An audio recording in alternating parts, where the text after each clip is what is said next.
Hello guys, ang aking video na ito ay mag-repair ako ng upuan ng aming lamisa. Pwede rin sa lamisa, pwede rin sa computeran kasi ginagamit yan sa lahat kung alin na may bakante.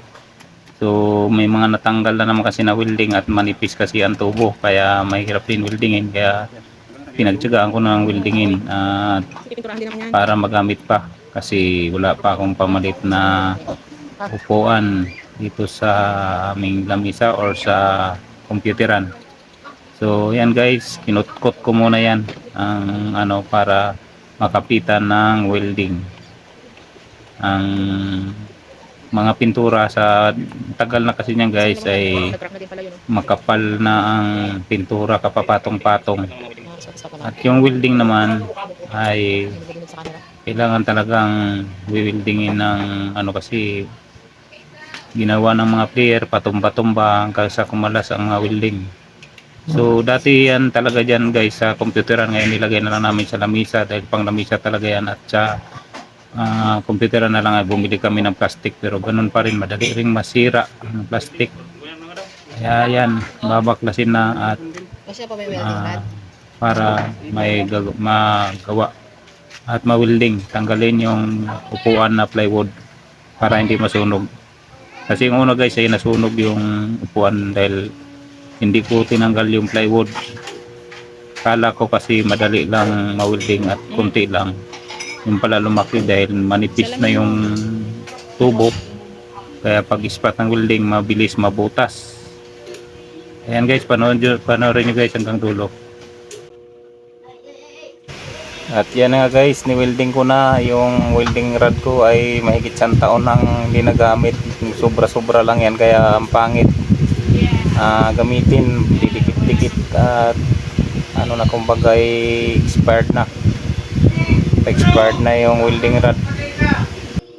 Pero kahit ganun pa man, nagawa ko rin guys na pero tsaga-tsaga nga lang dahil padikit-dikit yung kuha lang ng timing, dahil hindi magandang gamitin yung welding rod at natutuklap na yung pinakagilid niya na pang ng flux.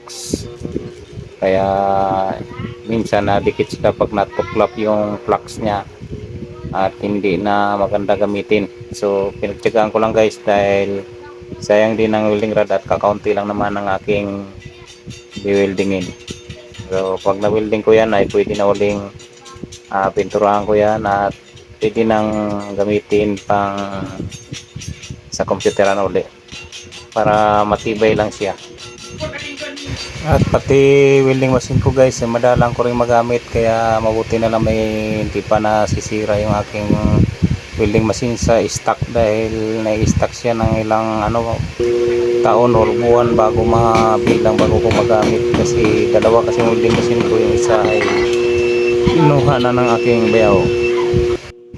At pagpasensya nyo guys yung aking sounds dahil maingay ang naglalaro ng computer at nagmumura pa, kaya hinanayaan ko na lang yung sound sa pag-video dahil nanggigigil yung aking matandang nagko-computer, nanonood ng drama, drama na yun, pinapanood na yun na effective siya sa kanyang pinapanood, kaya pagpasensya na at may nagmumura na yung matanda.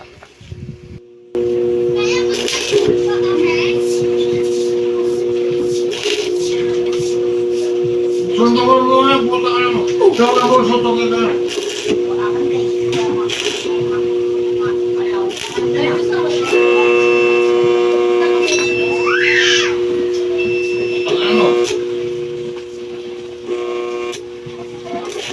Ano? Sigurado na.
Na.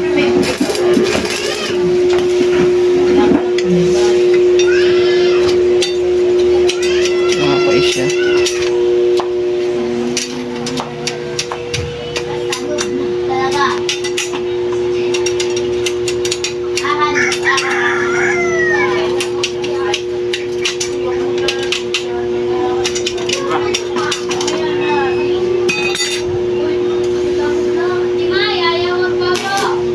Sina? Okay na yung welding. Ayan lang laman lagi ang nasisira. Yung dalawang yan. Yung sa loob, hindi naman.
Ito naman. Kahoy naman.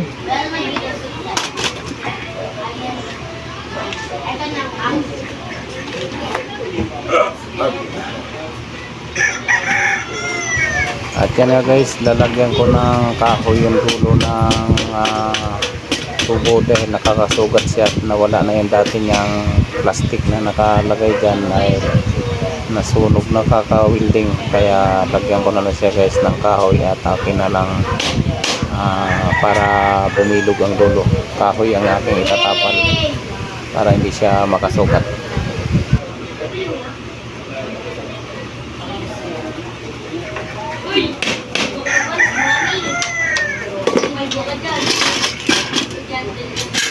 Uy, mali. Mama, mali.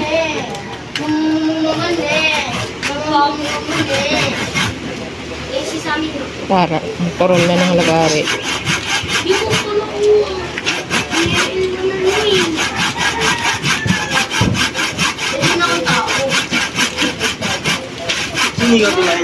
Wala. Ang laki yung taas niya. Si ano lang. Ano daw? Si Miko daw. Video mo yung finish na daw. Video mo na yun daw. Hindi pa, mamaya. Tapos mo na yan kasaka yun. Tapos pipinturahan para ano maganda yung dating niya. May pintura naman diyang black eh.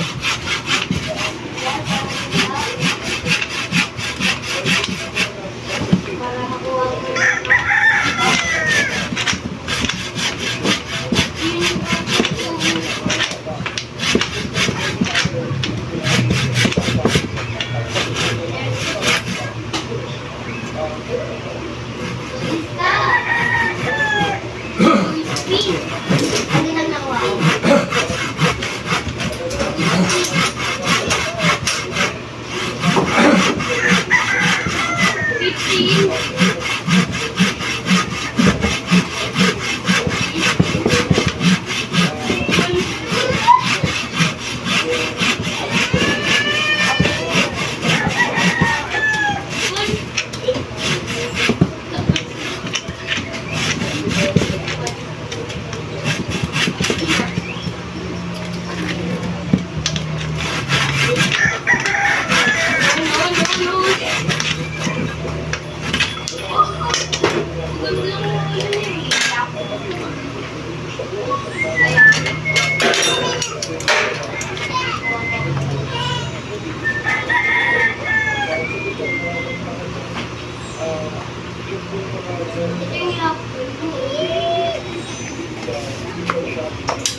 Sarigang.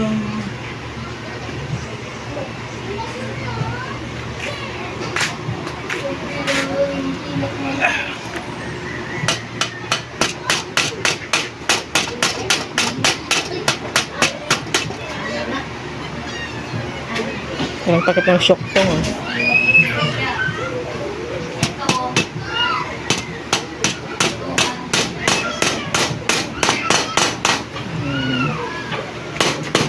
Suwag yun! Anak! Ano nga Grabe yan? matamaan.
Kano kaya yun? Hindi! Takbo ka doon!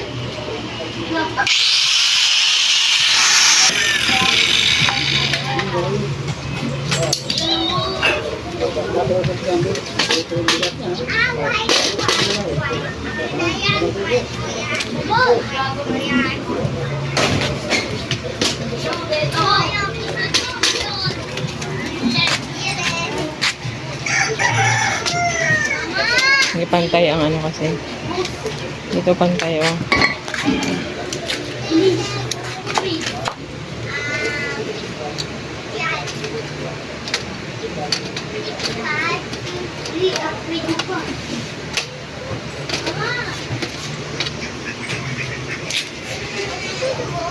Uy!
Buhay mo mukha!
Ay, yung isa.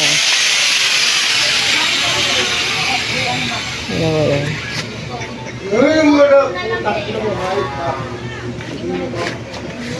Yan ka. Okay. Cut mo muna kay Pintura na lang ang kulang.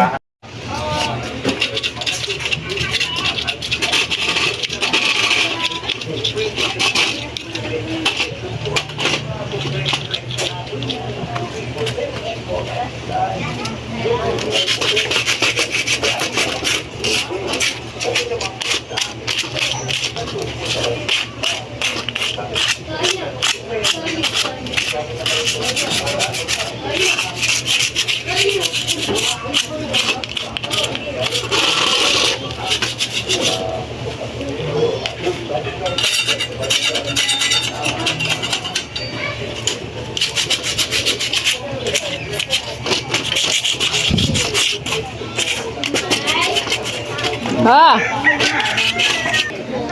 Pintura time ng bang chair. Ito yung finished product. sunog ko. Yung Ilagay mo doon. pinturahan mo na lang.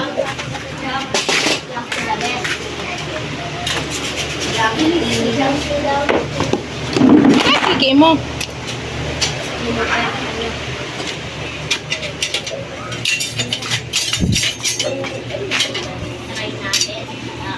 Ng ano? Ng ano yung todo.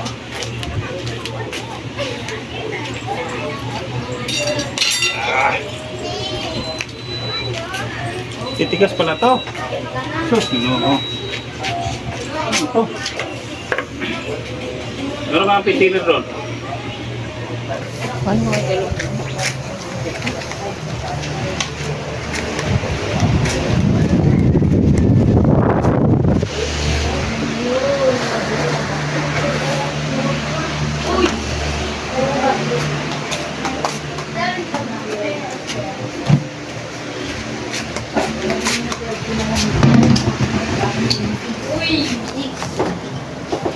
Ayaw mo ko sa ano?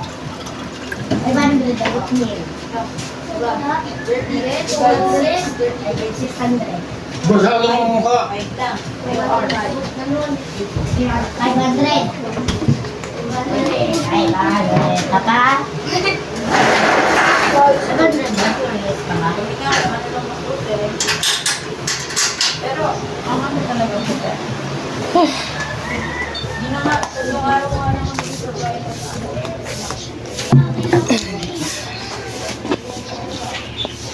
Ikaw, huwag ka mamamatay. Sus, medyo pala yun.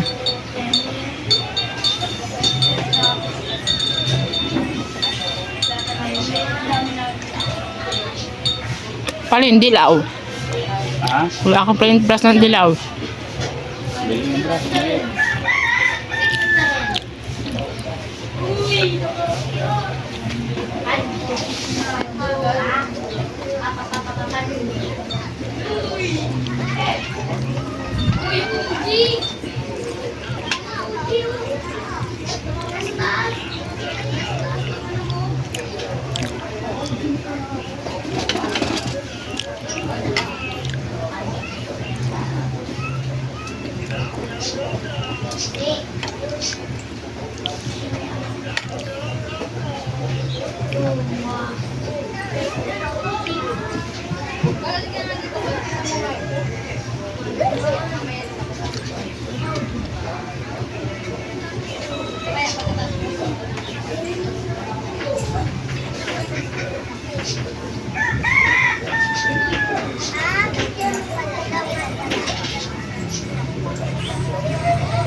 Hindi pala dito eh.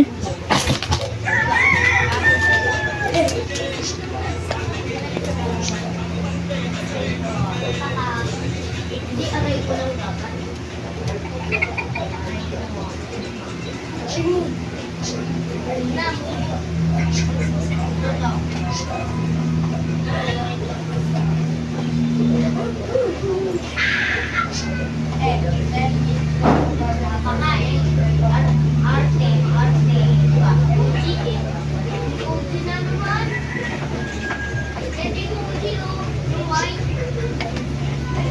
Ano?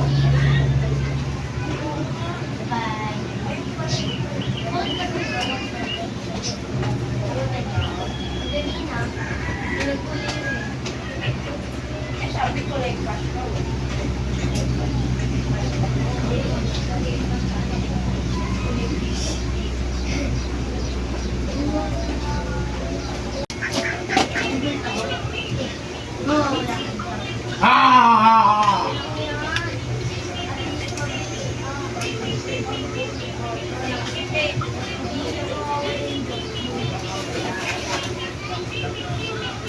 Yeah.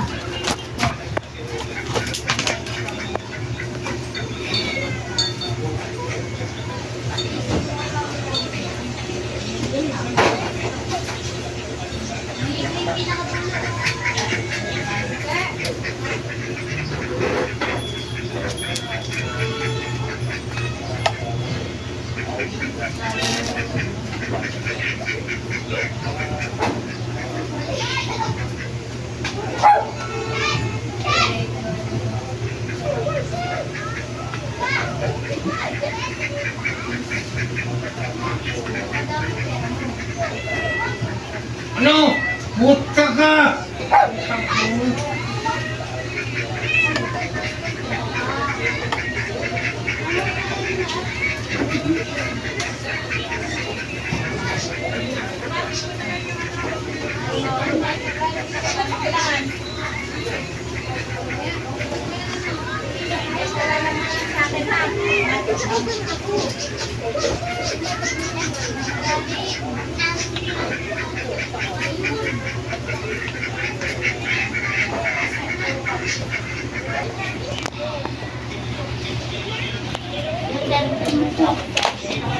Finished product.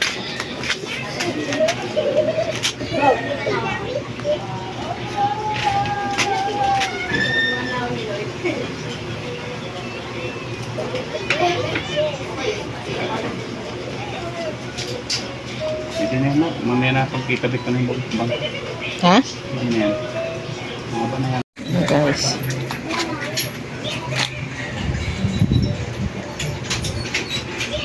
Repair and reuse. Ayan.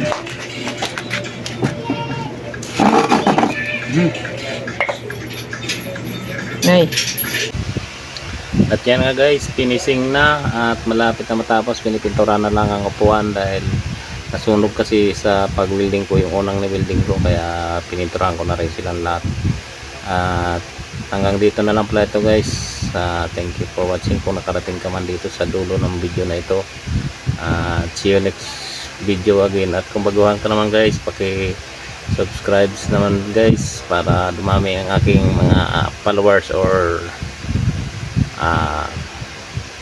yung aking mga mag-subscribes. At kung baguhan ka man guys, subscribe at pindutin ang notification bells para ma-notify ka kapag ako'y mag-upload ulit ng mga video ng aking mga ginagawa.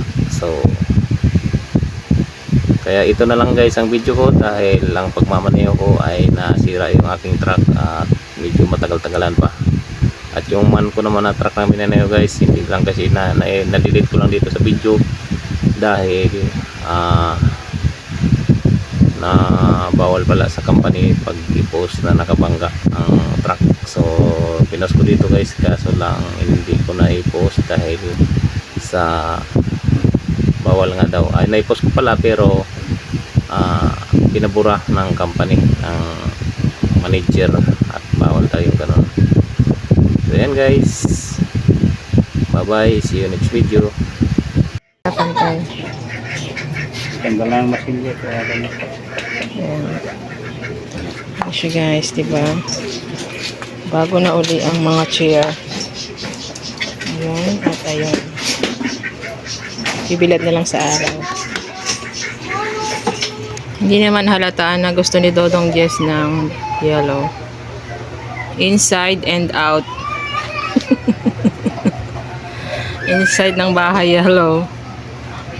Loob, labas ay yellow. Dilawan yarn.